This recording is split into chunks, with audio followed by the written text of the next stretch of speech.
Hi, my name's Casey Kostrup. The password for this speech is sunset, and this is my audience. Hi, I'm Ariel. Hi, Professor Kunkel. I'm Kylene. And I'm Matt.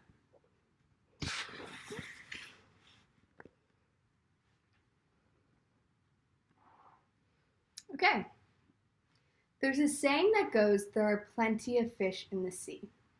Sure, this saying is usually brought up by a parent or a loved one after a first heartbreak or rejection, and so on. But have you ever really thought about where or why this saying began? The ocean, which takes up majority of Earth's surface, was once filled with vibrant marine life. If we asked ourselves today if there are in fact plenty of fish in the sea, the reality would be that there's not nearly as much as there once was. The oceans, reefs, and mammals are all becoming more threatened with each day that goes by. As a population, if we continue at the rate that we are, the sad truth is that there may not be any fish left in the sea. Today, I'm going to be talking to you about ocean conservation. First, we're going to learn about why ocean conservation is so important for all humankind. Then, we'll go into depth about the issues that are playing a major factor in ocean pollution. And finally, we'll talk about what you can do to help conserve our beautiful oceans. Sylvia Earle, a well-known oceanographer, put how important the ocean is in the following words. With every drop of water you drink, with every breath that you take, you're connected to the sea. So allow that quote to move with you throughout this presentation as we learn more about this powerful connection. First and foremost, it's important to talk about the significance of the ocean and why protecting it is so crucial for our future. National Geographic reported about 70% of Earth is covered by ocean, and 70% of the oxygen we breathe is produced by the ocean. Now, those statistics alone should explain why conserving the ocean is so important. However, there are quite a few more reasons. The ocean is the largest ecosystem on Earth and provides about 1/6 of our protein that humans eat. Oceans and salt marshes absorb carbon dioxide from the atmosphere, which reduce climate change impacts. And the ocean is a major resource for everyday products that we use and a major resource for new medicine. There are a million reasons to be fascinated with the ocean, to have respect for the ocean, and to have love for the ocean. But despite the abundance of information on this body of water and the many concerning factors, there are still so many destructive things our ocean is up against daily. Things like plastic pollution. These plastics that end up as ocean debris contribute to habitat destruction that kill tens of thousands of marine animals each year. Things like overfishing, much of which is illegal and underregulated, and oil spills, which are preventable but still occur.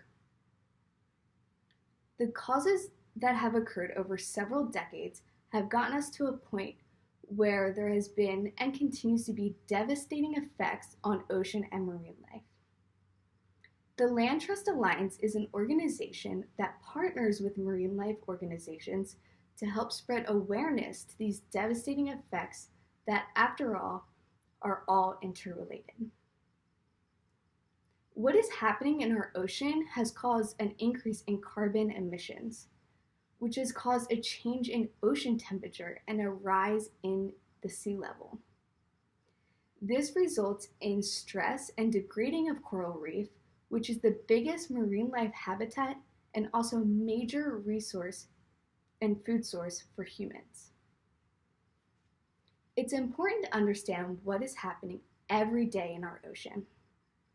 It's even more important to realize the contributing factors that we as individuals do each day that either help or hurt this beautiful body of water.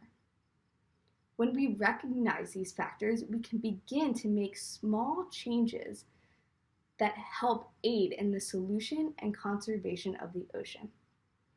Things like reducing our carbon footprint and energy consumption, buying fewer plastic products, protecting and maintaining our local beaches, and making sustainable food choices. Finally, not purchasing simple items that exploit marine life, like shark tooths, shells, and beads. These are a few things that we can do in our everyday lives that will help conserve what is left of our ocean and possibly help repair some of the damage. Luckily, there are also many organizations that are fighting to protect our ocean locally and globally and are always encouraging anyone to help and get involved. The Marine Conservation Institute is an organization that helps fight everything that I mentioned today. From global refuge system that is on track to protect 30% of the ocean by 2030, to coral habitat remodeling, the stopping of overfishing, the protection of California's deep sea marine and habitat life, and they have also many local solutions. A contribution to this organization is a great way to help protect and conserve our oceans. Whether it's small everyday changes or joining this organization in some way, the commonality is that the change starts with you, with me, with all of us. Once we educate ourselves on oceans and marine life and begin to make changes within how we live, we're then able to influence our friends, our families, our communities to do the same. So I'd like to leave you with a challenge. To find those small areas in life where you can make that change. Maybe you reduce your carbon footprint by riding a bike or public transportation, or you say no to plastic straws and containers by using reusable ones. Maybe you join a local beach cleanup here in LA. Whatever you decide, know that with a small change that you made, you are helping a much bigger and necessary change. Because as Sylvia Earle said, we are all connected to the sea with every breath we take. Thank you.